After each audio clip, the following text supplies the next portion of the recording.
Hi, this is PatZi with a Z. Welcome to Joy on Paper Live, a program for writers and those who dream of writing, and for everyone who wants to know the story behind the book. And I have a great story today because I have a wonderful guest, Philip Bartlett, and he is going to be talking about a very unusual book, and it's lots of fun. Hi, Phil. Hey, how are you? Okay, Saga.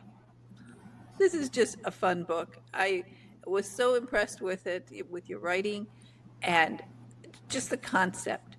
Because I'm a great believer in people writing what whatever has been in their heart for years. And everybody, they say, we all have a book in us. Some of us have more, like me, but some, it's just there.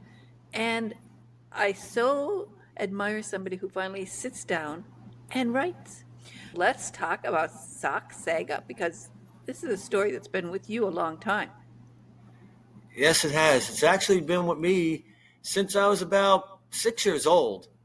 So definitely a long time in the making before I actually put pen to paper, so to say. But did you want, I could tell you how it started Oh, or? yeah, sure. Okay, as I told you the other day, when I was about 6 years old, my mom had an old agitating washing machine with the thing in the middle and it had the rollers on the thing. It was like an old fashioned washing machine. So what happened was I had this pair of socks, especially my green socks with the diamonds, had them in the wash. And what happened was one sock came out and the other one was gone. And I was fond of those socks. I loved those socks to the point where they actually took the wash machine to look for it. Try as anybody might, they could not find that sock at all. And then I started thinking to myself, maybe it went somewhere else, maybe another universe. At 6 years old, you think of the craziest things. But that stayed in the back of my head for the longest time. And every time, so often, as you get older, hey, I lost my socks, or somebody lost a sock. And I start thinking, what's in that universe? But then I'm like, you know what? Maybe the world needs to hear about that universe. And then that's how Sock Saga was born. It is so cute. It really is so cute. And we'll talk about Dart and Darla and how you finally put it all together. But what is wonderful is that this story was in you all these years. And then one day you sat down and wrote it. Because what were you doing before you started writing? What were you when you grew up? Before I started writing, I grew up in Newark, New Jersey, only child. I had my imagination. I had friends. It just wasn't a big neighborhood like that. But I had always had a pretty big imagination. But I went to school, no high school. I wound up joining the military. I did two branches actually. Was in two branches. And but even then, I started writing down little notes, little things like that, and never shared the idea with anyone because at the time I didn't want people to think, oh man, something's wrong with that guy.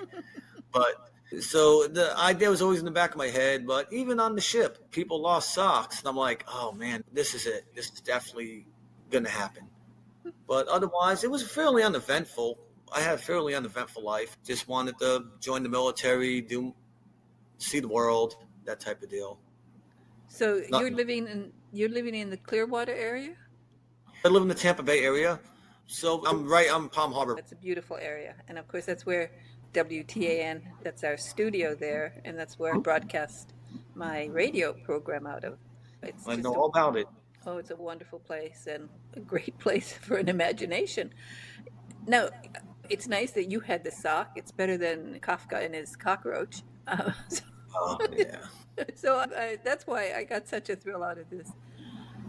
I Tell us about Dart and Darla because now I will never look at socks the same way.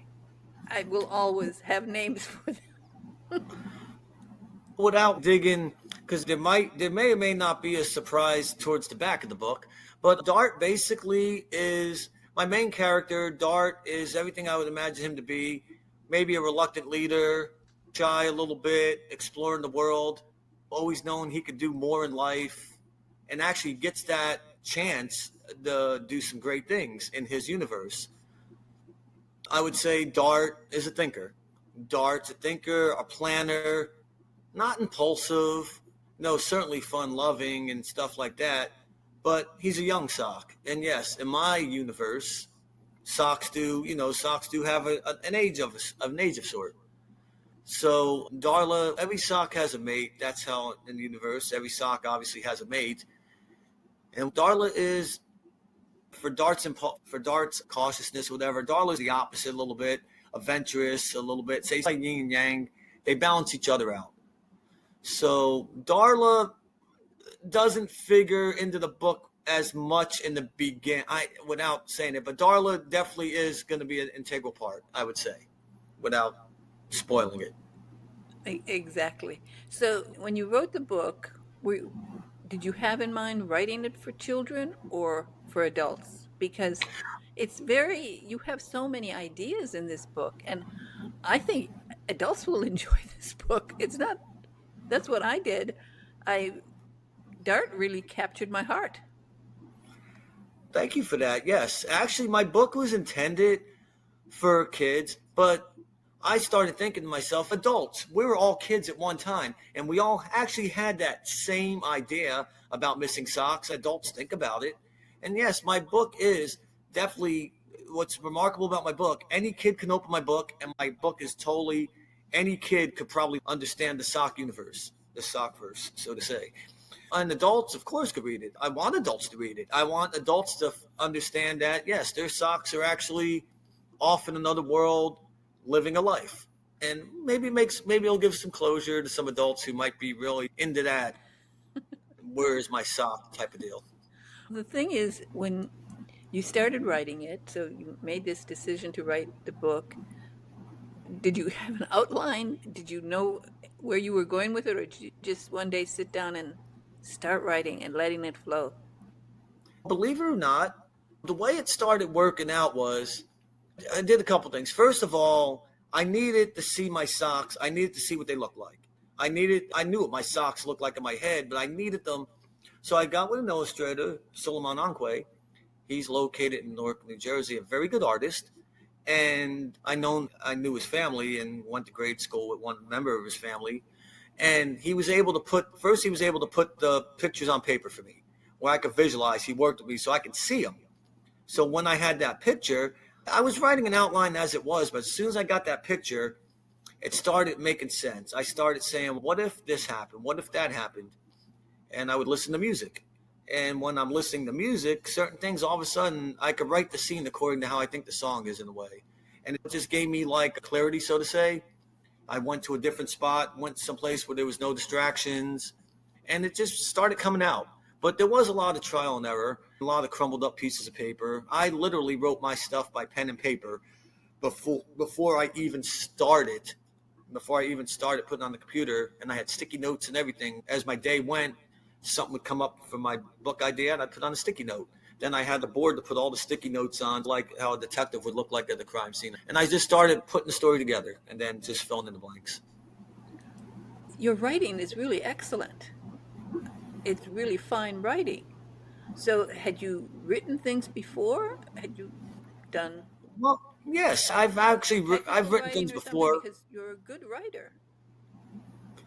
Thank you for that, and I appreciate that. I did have a good editor. I did have a company that did the editing for my book. But no, all the words are mine. I appreciate the compliment. I've written before, but not to the extent of that. But I've always had a talent, people have said, but I never really pursued it as much. But I certainly appreciate the compliment with that. But I do the right.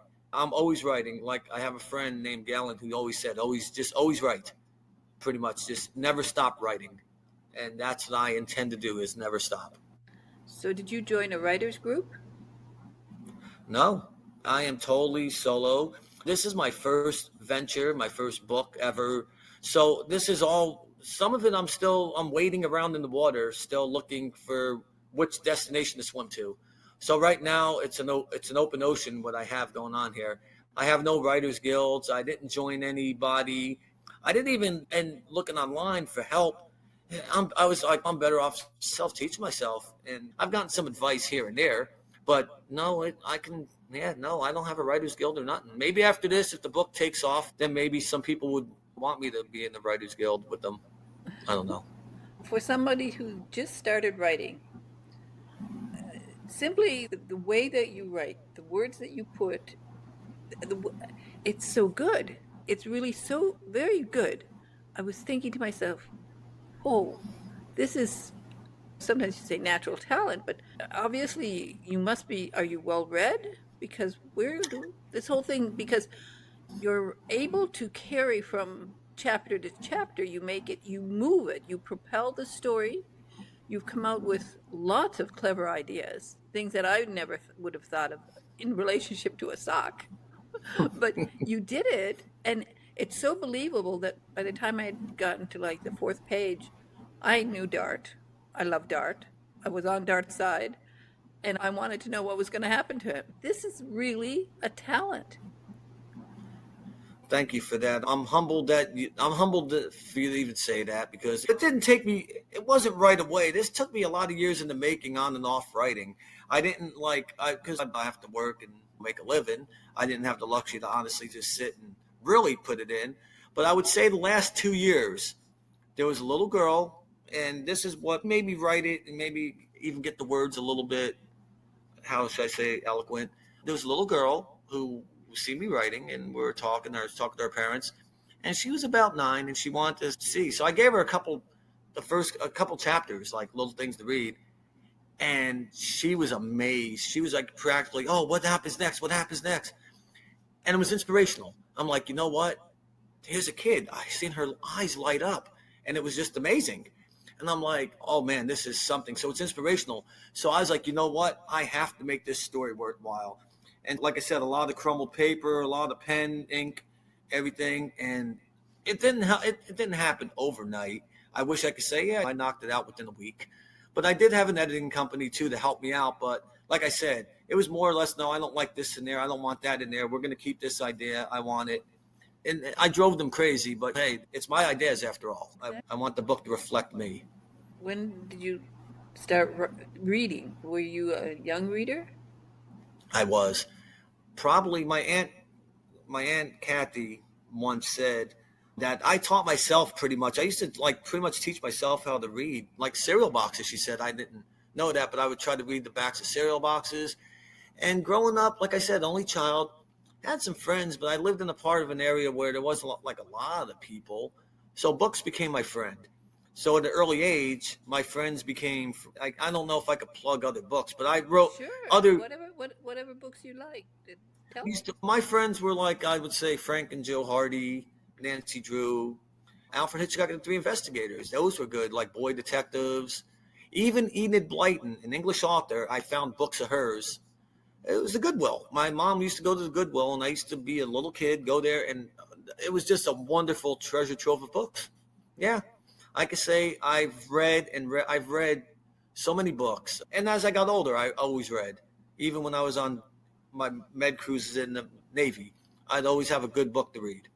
I'd find something. So it was natural. I said I want to give back. I've read so many wonderful books. I want to give a kid that same feeling I had when I opened up a Nancy Drew book or a Hardy Boy book. Well, That's as I said, you really do have a great talent, and I was so thrilled. So once you came out with the name Dart, which is a perfect name, and then Darla. So how did that feel when you realized I know these socks, I know their names? it was a great feeling actually. The names came up like in my book. You'll see a bunch of names, and some of them are just unique names. They're not as straightforward as Dart and Darla.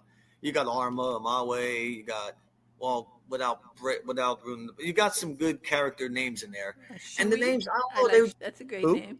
Shui. Yes, Shoei is definitely yes. Shoei is the leader, is a good guard. Yes, Shoei was a good one. Actually, Shoei might have been a little thing when I was little. There wasn't the sound vain. I had a cousin that called me Shoei, and for some reason, that always stuck in the back. Shoei is not. I would not say Shoei is a reflection of me, but I that name definitely was a nickname that a little cousin I had who couldn't pronounce words that correctly. But once I got Dart and Darla, it just started coming into place. It was based off of T. I guess I could say a little. I can't say that. I don't know. I've never really did a podcast where I don't know what I could say. But Darla, I got that name from a character years ago. And well, Dart, I just like Dart. Dart was short for D'Artagnan. I just wanted Dart. I've always liked the Three Musketeers. You with all of the names too, and you've gotten a voice for each of them. This is also what's so much fun in your character development. The voices, I wanted each sock to have a distinctive characterization. I want each sock, and there's a background on some of them a little bit. I want someone, each voice, I want to basically have a kid or even adult. I say, you know what? That sock is like me. You know what I mean? Like, maybe that sock is like me. There might be a Sal and Sol out there, and there might be an Arm and a Marway out there. I figure those different voices, in a way, are voices that growing up, I thought about if I'm writing a character or whatever. I guess the voices just coincide with their personalities, if that makes any sense. They certainly do, and that's why they really come off the page. It's so much fun. And then the storyline of, we won't go into all of it, but of course, Dart has a lot of adventures along the way. And he meets Yeah. good socks and he meets bad socks, and that's life. And that's something that you're putting in there. And so you have a lot of teachable moments, but you blend them in so nicely that it never sounds preachy or anything like that. It's just a natural flow, which is really something that a lot of people can't get. That they want to just get preachy when they have an idea. And Yeah. this, what you've done, is created these characters who are so real. Just when I started reading, and I said to myself about the fourth or fifth page, I said, Dart is a sock. And then I said to myself, no, Dart's not a sock. Dart is out there somewhere. I know it. I look at it. I look at it that way too. I believe any kid that opens up my book, they can, like I said, they can probably say, I know a Dart in life. I know a Darla in life. My friend's just like a Sal or a Saul. And it's given the socks, some of them the odd names, and giving the socks his personalities. I want those socks to stick out. And the name and the different names, they're unique. Some names are unique. But what it does is I'm figuring it keeps the reader engaged a little bit. And that's what it's about, engagement. PatZi, if that makes sense too. Oh, definitely. And we need always to have these various personalities, and you created that. And the elder. Tell us about how you created the elder.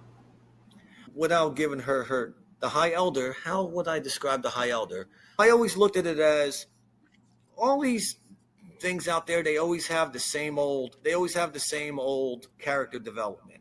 They're like, they got to be like strong or muscular, or they have to be like larger than life. The High Elder, to me, I wanted someone that was a quiet leader, determined, someone that's unsure of herself a little bit. You got to understand, life, like all these characters that they have on cartoons and stuff, they make the leaders sound totally confident. They can't make a mistake. They think everything out perfectly. And I'm like, that's not real life to me. I'm looking at the High Elder is someone who's leading, who's afraid too, is afraid of making the wrong mistake. And maybe the High Elder might actually make a bad judgment call. That in the show that the High Elder, after all, is, can't say human. After all, the High Elder is an ordinary sock. Just to say. I think that's why I mentioned her, because she is somebody that one can relate to. We've known somebody like that, and we appreciate somebody like that. And really clever writing. You haven't done the stereotypical leader, No, and no. that's important. You have this voice, and your characters have their own voices. And that was important to me. I didn't want anything. I wanted my socks, and for the sake of the kids watching, yes, that sock verse is real. And I may have gotten this tale from some socks for the kids out there. Yeah, The sock verse might be real, and I was the only human that was able to talk about it. yeah. You got We'll through go with that that. barrier, and you got to Sockton, which was I love all your cleverness with names and things. So you're in Stockton and you learned all about how they do things and how they get along, or sometimes there are some people who are, see, I'm saying people. Sometimes there are socks who are a little aggressive, and that's part of the fun. That's their own universe. In my sock universe, the sock verse is The socks they have arms, they have legs. And without spoiling part of the book, just so you know, when you're not looking, those socks can move. Those socks are animated. Those socks they have a, I can't think of the word, but they have a life to them. There it is, I guess. They have a life to them. You might not be able to see to the naked eye or when you're not looking at night, when you're sleeping, whatever. But in that universe, the socks don't have humans to restrict them. And the socks can do their own thing. They very much are human-like, even though they are socks. I mean, they still have emotions like humans. Now they don't bleed not like that like humans, but they have emotions like humans. They laugh like a human. They problem solve. They have their doubts. And the socks are unique because, like I said, like you said earlier, a kid can open that book up. And my book is so unique that any kid can open that. My book is for all kids. I should say that. My book is for any kid that opens up that book will be perfect. And for adults. Exactly. You could be 100 and read it. And as a matter of fact, so many people will appreciate it because they've, as you said, we've all gone through this. Now we haven't all named our socks, although now I think a lot of people will if you have a favorite pair of socks. I do have a favorite pair of winter socks that are just those are my winter socks, and I've had those for Mhm. years and years. Oh, it's funny you should say that because in my book there might be socks that were around for years. You might Exactly. I can't that you read it, but I don't want to ruin that. But it's funny you should say that because yes, there are socks. I have socks in there that everybody can relate to That's some for way. sure. Because, and I think people will be more careful with their socks. They will really want to keep them together. So, Well, that's also something.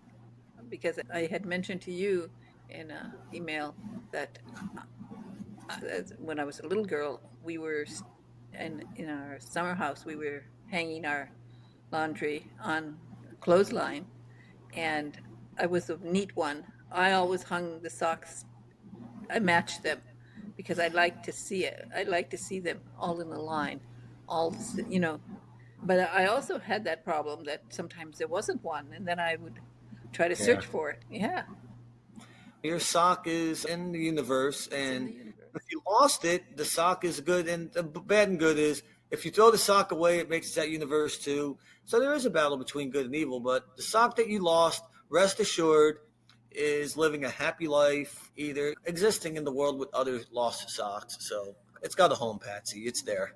That's good. That's good to know. So let's get back a little bit to your reading because, as I said, this is your writing is at such a high level. What were the books that you like on the ship? What kind of books did you read? Did you read Clancy, Ludlum? What? What actually, when on the ship, I did evolve to different authors. My Aunt Kathy, so my Aunt Kathy liked Stephen King. So I read some Stephen King.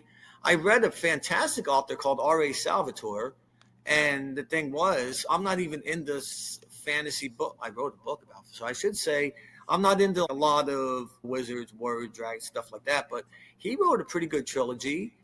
And I would say I liked Ludlum a little bit. I did Ludlum and Agatha Christie, but so mystery, mainly a lot of mystery books, and I like biographies. I like biographies about people. So I wasn't going to be reading Hardy Boy books and Nancy Drew books as a grown man on a ship.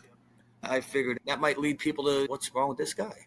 I don't know, but yeah, I read. I definitely evolved. I definitely evolved to different books, and so I guess it just I don't know. Right now, I'm not reading anything at the moment. I've been writing. I've been writing another book. Ah, that's what I always say about the joy of writing. Once you start writing, you can't stop. No, that's true. It's just there's something about seeing your words on paper that just that alone makes you happy. But then when you actually publish a book, wow, that is really great. That was the hardest part, actually, publishing that book. Writing it was actually ridiculously easy in a way. It was at times I had writer's block a little bit. I'd have to walk away. And then one day it just flowed out. It was like my brain was full. We'll say it like that. And it just started flowing out. And I had to write it down really quick because it was like, okay, I don't want this idea to get away. And once I wrote it all down, once I got it out, I just felt, wow, my brain sounds funny. Like my brain is empty now. Not like I don't have that story in my head no more. So then another story started forming. I'm like, oh wow, so that's how it Right. happened. They come to you after that. Tell us about your publishing experience. You said it was a little difficult for people who are just starting off. It is a challenge. It is. I had no experience in it, and I had to self-teach myself and some trial and error. But I went with an independent, I guess what you call an indie author. I tried looking around for publishing companies, but a lot of them, PatZi, they were terribly expensive, and I don't know what my guarantee was going to be. I didn't have thousands of dollars, and I feel it should be easier to publish a book, but I guess everybody wants to make something out of it, and it was just terribly hard. And then I went with an independent publisher that worked with me. It was a fraction of the cost, and so in the author now I'm with a company called Ingram Spark. It's but I'm not contract. I'm not under contract. I did learn though, PatZi, for anyone that wants to write a book, that if you sign with an independent company, whatever, you don't have to sign your rights off to your book. I still have the copyright of my book. I applied for a copyright when the story was done, and I got my copyright back within a week. And I thought to myself, wow, that was quick. So I called up the office. I managed to speak to somebody. Like, the way they do everything now, they cross check and cross reference. They said literally my story was unique.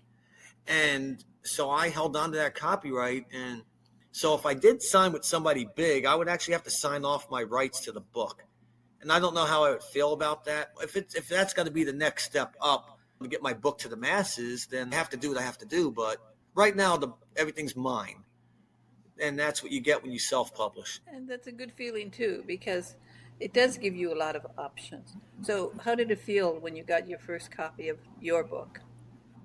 When it Oh, it felt amazing. When I held it in my hand, is one right here. This is not the actual one, but when I held it in my hand, it felt like, oh man, these are my words. This right here is everything in my brain, everything years in the making. I have it in 242 pages, and it's this is so great. This is my I guess my opus, baby. This is it. Years from now, one day Philip Bartlett won't be around, but maybe 10 years, 20 years, 30 years, a kid might open up, find this book somewhere, and my name is now for the newest generation. And again, these are my words. This is me saying to the world, like saying to kids, look, listen, I know. I was a kid. I'm still a kid at heart. I know you want to read the book. I made something for kids to read. And there's not a lot of books out there nowadays, I think, that are where any kid could pick up and open it up and have a totally neutral book. I get a lot of books, and I have been passing on quite a few. I say I pass. I don't want to promote it because they're negative, and perhaps it's a pandemic. It's okay to be dystopian. There's a limit to it, and if it's too much, I don't know. I can't deal with a lot of it anymore. So that's why I found this book so delightful, and because your voice is great and it's natural, and it comes from your heart. And you've got a lot of good ideas, good suggestions. Your life experiences all are in there, and you tell a lovely story. So once you got the book, now you're into the marketing part, which is the most difficult for a new book and a new author. Even famous authors nowadays are having problems promoting their books. So, what are you doing? What have you tried to do? Because social media is not the same as it was. I don't know if you can tell us if you're on social media and what's your experience so far from the marketing side? The marketing side of it's hard. I'm doing self-promoting stuff like that. I'm on social media. I didn't have a big media presence. I'm Generation X, and my generation, our generation was like where all the technology blew up. All the technology like expanded totally out of the ordinary. So I would say that as I got older, I was like, I don't need to be on Instagram. I don't really need any of that anymore. But then after writing this book, I realized, man, I do need a presence. I need an online persona. I don't have that. And this is the first podcast and the first channel that you're the first person I'm talking to pretty much about the book. and which is I'm flattered and it's amazing and I love every minute of this. But I haven't really did because it's really hard to market the book. It really is because you don't know who to go to, and there's so much stuff out there on social media. You don't know who to trust really. And I've already had a couple people, and I found out they were scammers, and Oh, it's scammers will sad, but get in you. this, Scammers, the minute you publish something, you're inundated with all sorts of scams and you mustn't respond to them. Oh, this is very important because, as you say, you just started. People often Mhm. don't realize, and I've gone through this now for over 10 years on the radio, never. They cannot help you. They'll promise to get you reviews. They can't do that. Amazon will, if Amazon sees that somebody's trying to pull a trick on phony reviews, they banish you. You'll never have another book on Amazon. So you can't fall for any of these scams. The most important thing also, never respond really to their emails. Put them immediately in scam because several years ago I had an author who wrote a nice book and then she started responding to these scams. They were saying, oh, we can, if you send us so, I think it was like $79, we can really analyze your book and decide where it's best to be placed. And so she'd respond, yes, okay, thank you. And then she'd send them $79 and it came out, we read this book and we think it should be a script, but you really need to put first a synopsis and all of that together. And just for $149, we can do that for you. And she kept until it was just going up. Now AI has made it even worse. They're all scams. And never write anything in an email. Never say, yes, I agree. Never use terms like that. Or that's a good idea. Or, yeah, I'd like you to represent me. Because they can be turned into a contract. So you never, ever agree to anything in an email. Ever. And put them straight to right? scam because No, you're right. That's marketing. great. That's great advice. Yeah, this is very important. Of course, never send anybody your manuscript ever. Even it doesn't matter if you have a copyright. Don't send your actual manuscript. Don't make it easy for them. They steal No, things enough as it is. For marketing, for you, there are certainly in the St. Petersburg, Tampa Bay area, there are some very nice events where they have book signings, where you can join in with another bunch of authors. There are several groups there, novels groups, and you can join them and share a booth and make yourself known there and sell your books. And people like to get autographs, so they like meet authors. And in your case, you have a lot of things that you can do to promote this book because you can actually get involved in. I will give you some ideas offline. I will write to you and tell you oh, what that you would be can do great. because this is important. You have to take on all of the work. There's no, you can't afford a publicist.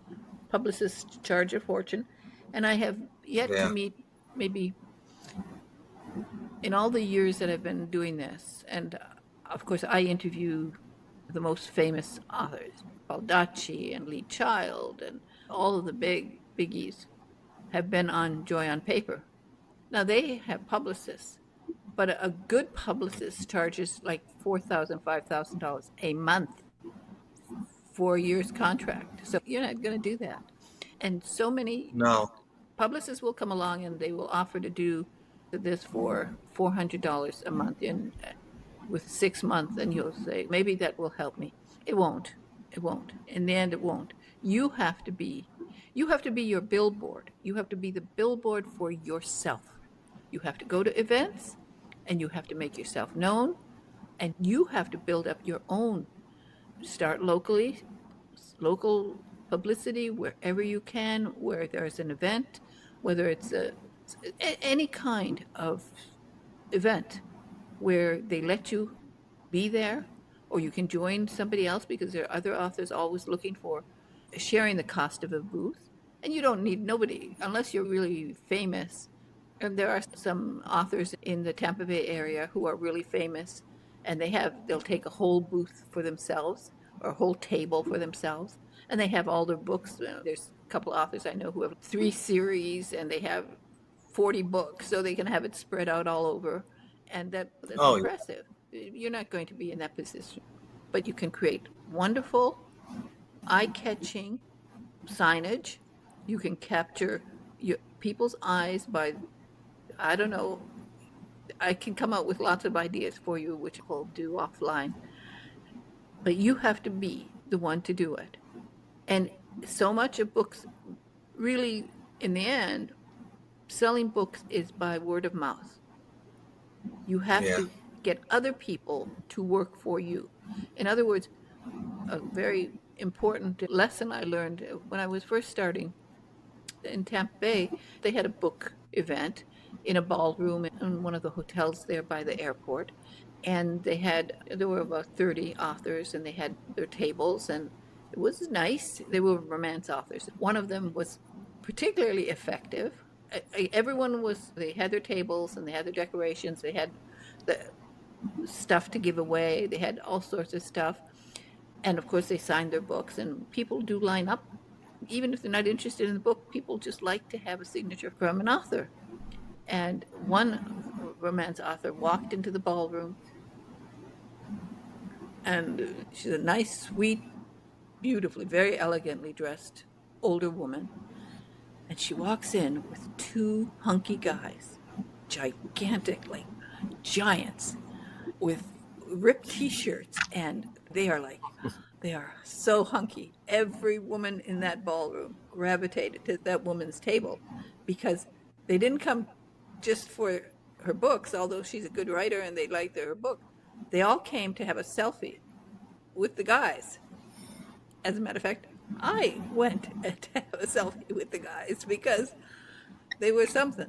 But I've known men who have had, if they have a spy book and they have a femme fatale, then they hire somebody, or maybe it's their girlfriend, or maybe it's their sister, to dress up like a femme fatale spy. So you have to get visual. You have to do a lot of different things to get people's attention. I thought about a couple things. I had a fleeting idea of actually crafting like a giant sock costume and walking around, but I was like, in the Not heat of you. You Florida, can't be in the costume. You have. yeah, all the things. I know I wasn't going to go through with it, but I'm like, in the heat of Florida, that's all I need to do is pass out. What's that giant guy, like, what's that sock, whatever is on the side of the road, passed out? People just drive by me. Yeah. Thought No, you about don't that have to idea. get. I'm like, nah, that won't work. No, you don't have to get that carried away. But on the other hand, there are lots of things you can do to attract attention at these events. And at this same event, one of the authors got a selfie with a woman who came through the ballroom, who just an ordinary looking woman in shorts and flip flops on her way to the pool, and she just popped in to see what was happening and took a selfie with one of the authors. It turned out this woman in flip flops was a lieutenant colonel in the army at that time. It was during the Afghanistan war, and she was stationed over Yeah. there. So she bought this author's book. She took a selfie, put it on her Facebook page, and for all the military women who were on following her, they saw it. In less than 3 weeks, the author sold 3,000 books from one selfie Wow. with the right person. So you have to try to do the same thing. Find somebody to take a selfie with. When you meet people, you can meet people wherever you are. You hold your book with them and get a selfie because it goes on their social Let me ask media. you this. Oh, let me ask you this. What if on the off chance I ran into a celebrity, B-list maybe nowadays, a celebrity, would it be off the cuff? Would it be like, hey, suppose it's a celebrity, say that you grew up idolizing. You're a little kid, you love that celebrity, and you see that celebrity. Is it off the cuff to say, if you happen to see that celebrity somewhere at an event, hey, I loved you as a kid, you like that stuff, Are you you give me so kidding me? much. You grab that person so fast. Yeah, absolutely. If you can find a celebrity. Actually, we have. Because only for the fact being, I guess I could expose my hand here, so to say. There's a Comic Con coming up in Tampa area. Oh in yeah. the Tampa Bay area. And I actually have a genuine, it wasn't so much as a publicity thing, but I actually have a genuine, I really genuinely want to give a couple people that are going to be there, celebrities, one of my books. Am I allowed to mention names? Yeah, I don't know. sure. What Am I celebrities allowed? do you love? Oh, I don't know. Henry Winkler, that was the Fonz growing Oh up. yeah. I'll always see him. When I was a kid, man, every boy I knew, oh man, he's like the ultimate cool guy. He literally cool was his vocabulary, and he's gonna be there. And I always want to meet the guy. And yeah, I'm a grown man. I'm 53, but I can see myself almost like a 10-year-old kid, Yeah. starstruck a little bit. But I want to give him a book, and not because of I'm not trying to be like some kind of like cheap marketing thing, but I Oh want no, him to no, have one it's because not cheap. This is not cheap marketing. Believe me. The Kardashians okay, grab anybody they can get to. How do you think they got to where they got? Because they grabbed any celebrity they could get near. So no, yeah, it is not really, cheap. yeah. It is smart. It is clever. It is, and particularly if you really love somebody like that and really admire them, why not? And they're not I want them to have unhappy one. about it, you know. Yeah, you need I a, want you them to have something to give to them exactly. because they've given me so much. That's it.